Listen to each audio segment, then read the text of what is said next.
Vice Mayor Dudot, Congressman, good morning po. Kami po sa barangay, kasama po ang Barangay Council. Siyempre, ang JP Concepcion ay nagpapasalamat po sa proyekto handog ng ating local government. Sa akin po, malaking bagay po ito. Pero sana, wag po nating magamit. Alaman naman natin ang purpose ng Dry Stand Pipe. Mahirap po. Pero at least, sabi nga nila, yung abang, lalong-lalo na sa ganitong mga iskinita, malaking bagay po. Salamat po sa ating local government unit sa pamumuno po ng ating Mayor Vico Soto. Good morning po and God bless po sa atin.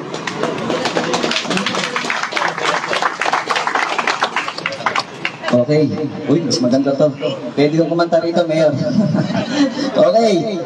Siyempre, konting briefing para dito po sa ating sa mga taga-engineering, no? Tawagin na po natin ang ating briefing po sa introduction ng project, no? Tawagin na po natin si Engineer Vincent Villamor. Good morning po. Kay Mayor, kay Vice Mayor po, tsaka kay Congressman. Bali, project description lang po. Bali, yung project title natin is installation of dry stand pipe, replacement of power hose cable accessories. Bali, date started siya is July 11, then natapos ng September 7. Yun nga, yun, yung ibang detail. Ayun.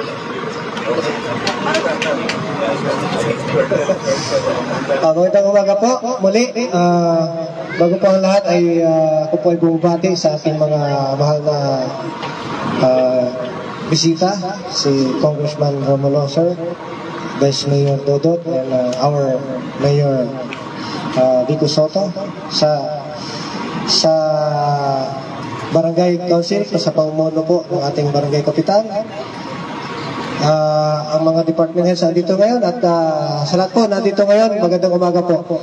Ito po project na to, ito po ay parte ng Disaster Preparedness Program ng ating city government na Pasig. Ito po ay katuwang para meron po tayong magamit pag nagkaroon po ng sunog. Ayaw man po nating magkaroon ng sunog, pero in case na mayroon pong sunog na mangyari dito sa atin, mayroon po tayong magagamit na pang-apula ng apoy. Kung titignan po natin, medyo masikip po yung ating mga kalsada, mahirapan po pumasok yung ating mga fire trucks. Hindi po sila basta-basta makapasok ng mabilisan, pero dahil po dito sa project na dry stand pipe, ay ikakabit lang po nila yung fire hose doon po sa ating tinatawag na dry stand pipe para magamit po itong apula ng apoy. Yun po, and tungkol po naman sa paggamit, nakausap po natin ang ating BFP, tutulong po sila upang maituro sa inyong mga volunteers, sa ating mga kasama dito sa JP neighborhood. Yun po, maraming salamat po muli. Alright, thank you. Maraming salamat. Siyempre, ito, umpisahan natin, siyempre, sa ating mga bisita, no? Dapat malakas ang palakpakan natin, ha? Siyempre, andito ang ating mga mahal nating mga opisyal ng ating syudad. Tawagin na po natin ang ating Vice Mayor Dudot Jaworski. Gandang umaga po sa ating lahat. Of course, kay Mayor Vico, kay Congressman Roman Romulo, kay Kapitan Cortez, sa ating mga sipag na Barangay Kagawad at Opisales. Of course, sa ating City DRMO Chief Brian Wong, sa engineering natin na nandito din, sa mamaya ng Kalihogan, magandang umaga po sa inyo. Itong project po na ito, mahaba pala ito, 135 meters pala ang haba nito, no? Again, katulad na sinabi ninyong Kapitan, itong project po na ito ay isang project na sana ipagdasal natin, hindi natin magamit, no? Pero in the event of an emergency, medyo pwede yung gumana ng loob nyo na meron kayong gantong klaseng kagamitan, no? Na pwede pong talagang makakatulong, dahil alam naman natin hindi kasya nga yung mga fire truck sa mga eskinita natin. So pangalagaan po natin ito sa ating mga kabataan, lalo na sabihin natin hindi po ito laruan, dahil ito ay in case of emergency nandyan para protektahan ang inyong mga pamilya. Muli po, isang magandang umaga and God bless po sa ating lahat. Alright, thank you po, Vice Mayor Dodot Jaworski. And syempre, kasama rin po natin ang ating mahal na congressman. Tawagin na po natin para bumati sa inyo, Congressman Roman Romulo. Magandang umaga po sa ating lahat. Hindi ko na po hahabaan kasi magsasalita naman lahat. Pero ang importante po dito, alam nyo, nabanggit na kanina ng ating engineering na talagang pagka may maraming lugar sa Pasig na napakasikip po talaga. Sa totoo, hindi talaga kakasya yung ating mga fire truck. Pinag-isipan po ng city na paano kung gawin natin yung mga maliliit na lang na fire truck para makapasok ng tubig.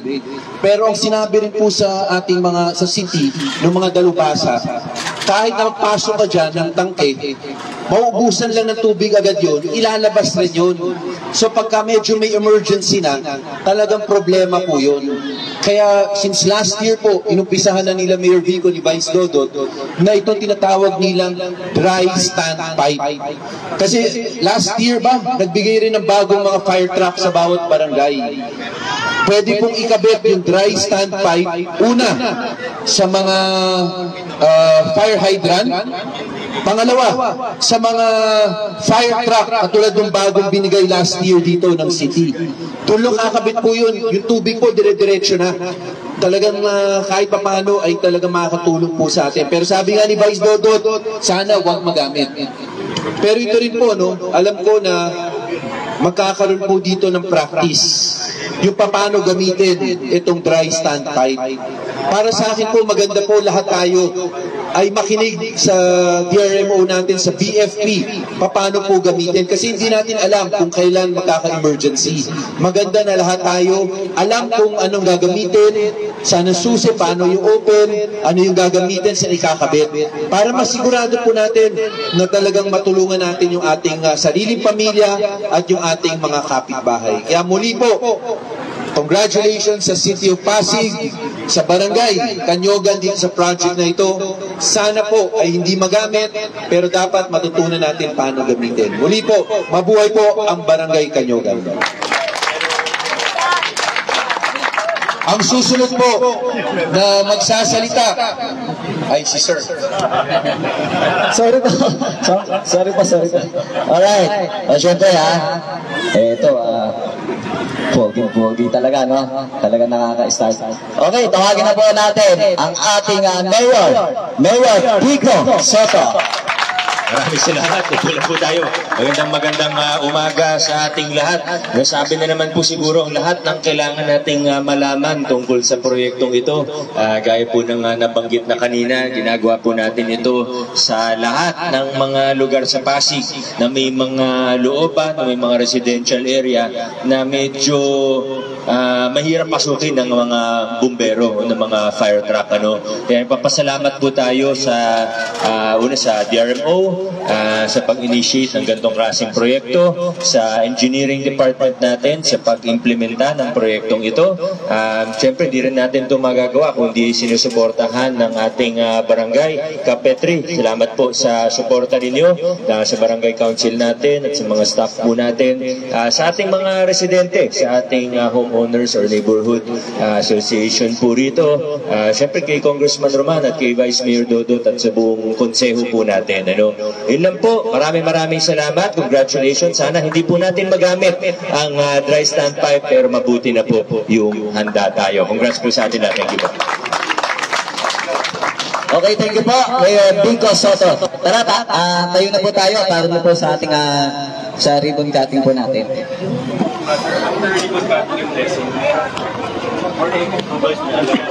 Tapos after ng ribbon cutting, blessing naman po. Okay?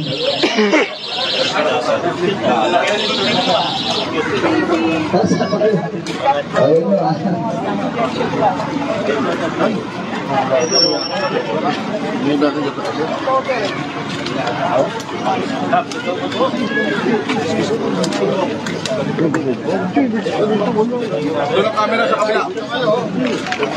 Barber shop lang ako gumugupit eh.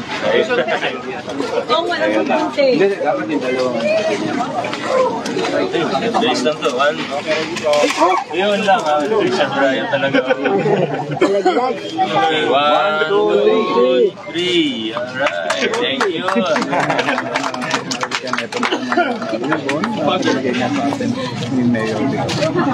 Father, bless na po natin yung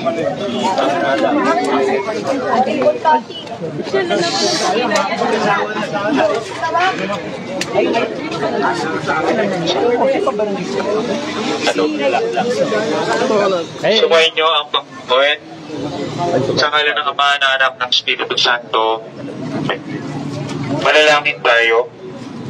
Manahan ka, Panginoong Jesucristo, sa piling ng mga nagpapasinaya sa lugar na ito at umiling ng pagbabasbas sa iyo.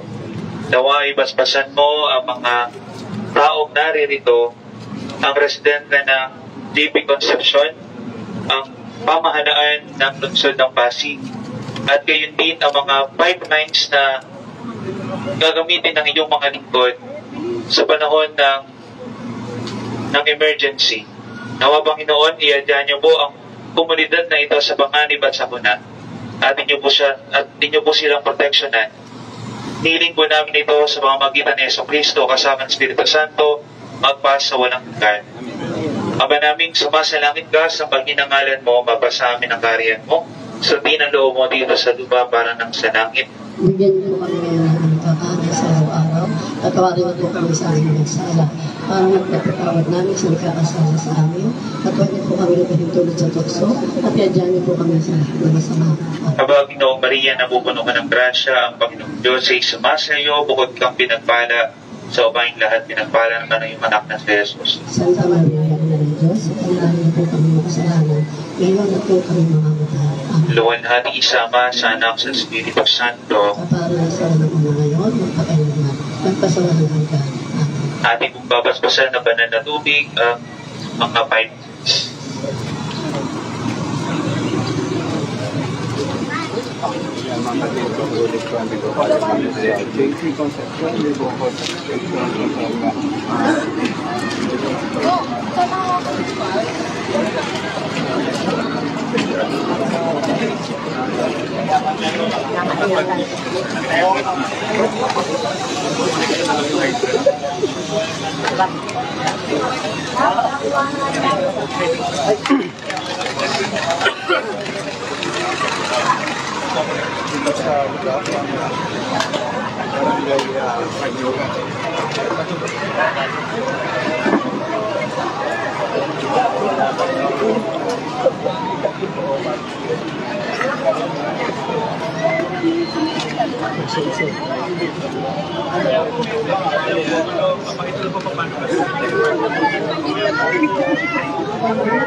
dapat ayusin dito sa lugar ng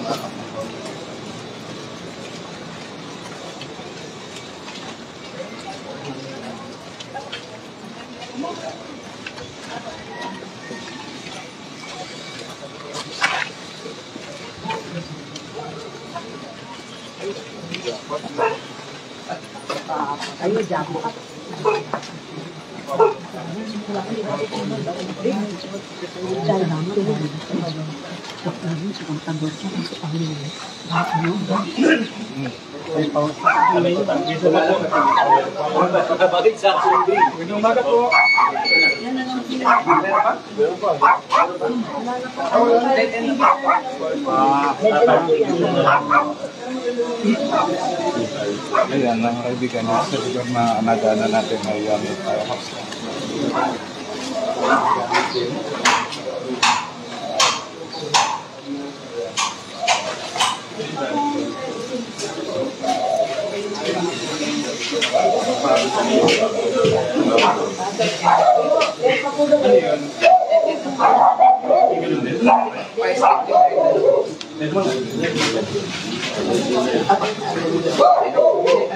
Parlex na lang yan. Yung dating project.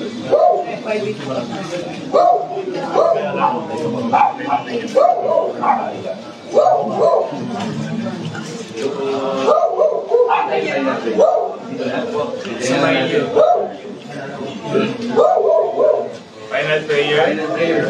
Sumainyo ang Panginoon at pagpalain kayong lahat ng makapangyarihang Diyos, Ama, Anak, at Espiritu Santo. Amen.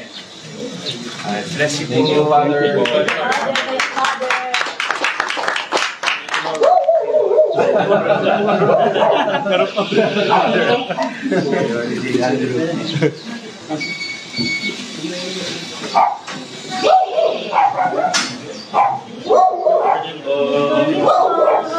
Mayor! Isa kayo, baby.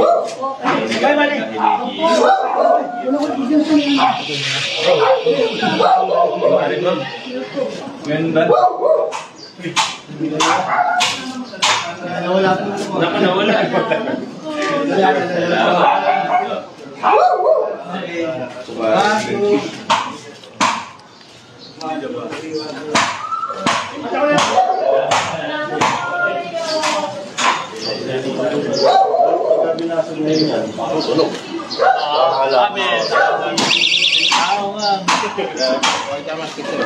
Nakaligtas pala. Pag binasag or unauthorized pagbukas, may alam tayo. Kasi yung mapapos yung sa council eh.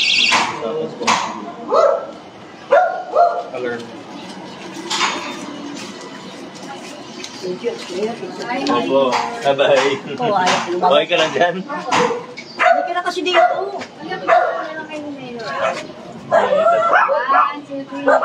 Sige. Salamat. Thank you. Bye. Daddy!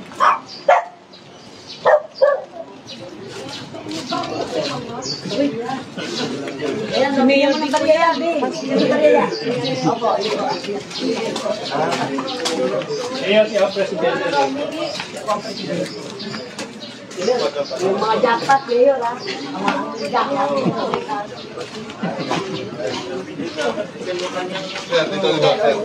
Kanya-kanyang linis na. Ilan lang naman kayo dito?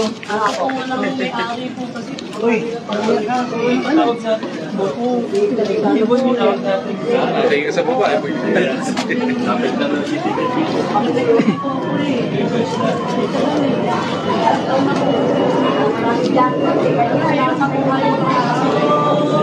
Nasaan sila? Asong ganyan po, ayan po. Sinabi ko, kailangan kumain na ng dito yun.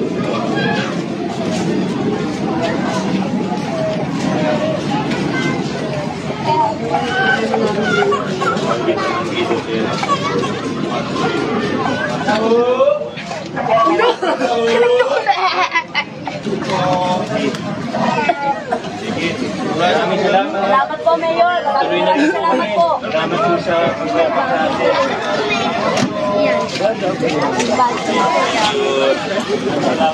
Thank you. Mayor, thank you very much po. Salamat.